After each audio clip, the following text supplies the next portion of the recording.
Cameraman क्रांति सिंह के साथ अभी हम लोग गोरखपुर के प्रशिक्षण केंद्र जो कि मानसिक मदद आश्रय में अभी हमारे सामने गरिमा सिंह मौजूद हैं। तो मैम यहाँ पे जो अभी आपने मानसिक लोगों के लिए कुछ छात्र जो यहाँ पे मौजूद थे उनको आपने कुछ फल और खाने का खाना, कुछ हाँ। सामान वितरण किया, तो आपका मुख्य उद्देश्य क्या था इन लोग को देने का? देखिए, ऐसे तो हम लोग महीने में या फिर 2 महीने में एक बार यहाँ आते रहते हैं। जैसे क्या है कि हमें इन बच्चों से इतना लगाव हो गया है कि अक्सर मतलब हम लोग हर सैटरडे को फूड ड्राइव करते हैं। तो इस बार हम लोग का यहाँ का प्लान था। इन बच्चों से इतना लगाव है कि बच्चों से मिलते रहते हैं, इन लोग के लिए कुछ ना कुछ लेते आते रहते हैं। जैसे फ्रूट हो गया, खाना हो गया या और जो ज़रूरतें रही, मतलब कभी-कभी कुछ रिक्वायरमेंट रहती है तो वो भी हम लोग कोशिश करते हैं कि पूरी करें। कितने बच्चे थे लगभग यहाँ पे? यही 40-41 बच्चे। जी। तो जैसे इन लोगों को आपने जो फूड बाँटा है यहाँ पे और अलग जगहों पे भी आपने ये कार्यक्रम करते रहते हैं। तो इसका जब आपने स्टार्ट किया तो उसका मुख्य उद्देश्य आप क्या लेके स्टार्ट की थी? मतलब ऐसे-ऐसे लोगों को आपने जो खाने का और बहुत सारी चीज़ें अभी आप कुछ दिन पहले जैसे आपने शरबत वितरण भी किया था। तो इसको मतलब आपका ये पब्लिक को आप संदेश क्या देना चाहेंगे?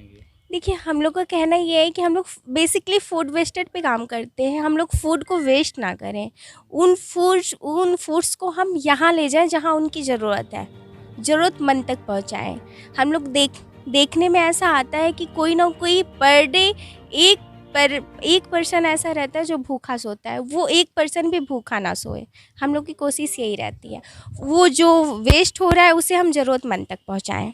आगे आप संदेश क्या देना चाहेंगे और लोगों को जो इसमें आप लोग अपने आस-पास देखिए, जो भी है भूखा, जो भी ज़रूरतमंद है, उन तक वो चीज़ें पहुँचाना चाहिए, आप लोग को पहुँचाना चाहिए। और हम लोग की भी कोशिश यही रहती है। इसके अलावा हम लोग बच्चों पे ज़्यादा फ़ोकस करते हैं कि बच्चों को हम लोग की एकेडमी भी है रॉबिन हुड आर्मी करके, तो उसमें हम लोग बच्चों को फ्री ऑफ कॉस्ट पढ़ाते हैं और इस लायक बना देते हैं कि अच्छे स्कूल में उनका एडमिशन हो सके, उनकी पढ़ाई का, उनकी चीज़ों का जो भी ज़रूरत रहती है, हाँ, स्टेशनरी वगैरह हो गया, ये हम कहीं से स्पॉन्सर करवाते हैं। तो आप लोग से भी यही कहेंगे कि आस-पास देखिए कि कोई बच्चा ऐसा ना हो कि स्कूल ना जाता हो, पढ़ाई ना करता हो।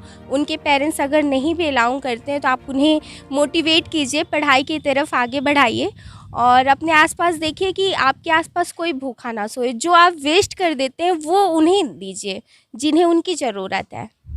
ये फूड किस तरीके से आप इसको कलेक्ट करती होंगी?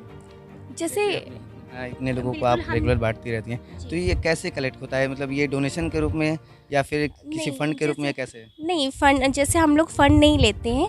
हम लोग जो भी रहता है रॉ मटेरियल लेते हैं। जैसे किसी ने हमें रॉ मटेरियल दे दिया या किसी ने खाना दे दिया, जैसे हमारा होटल रेस्टोरेंट से टाई अप रहता है, वो हमें कॉल करते हैं कि जैसे मान लीजिए कोई ओकेज़न हुआ, उनके यहाँ 1000 लोगों का खाना बना और 800 लोग खाए, 200 लोगों का खाना बच गया, तो वो हमें कॉल करते हैं, हम जाते हैं, वो खाना लेते हैं, उन्हें पैक करते हैं और ज़रूरतमंद तक पहुँचाते हैं।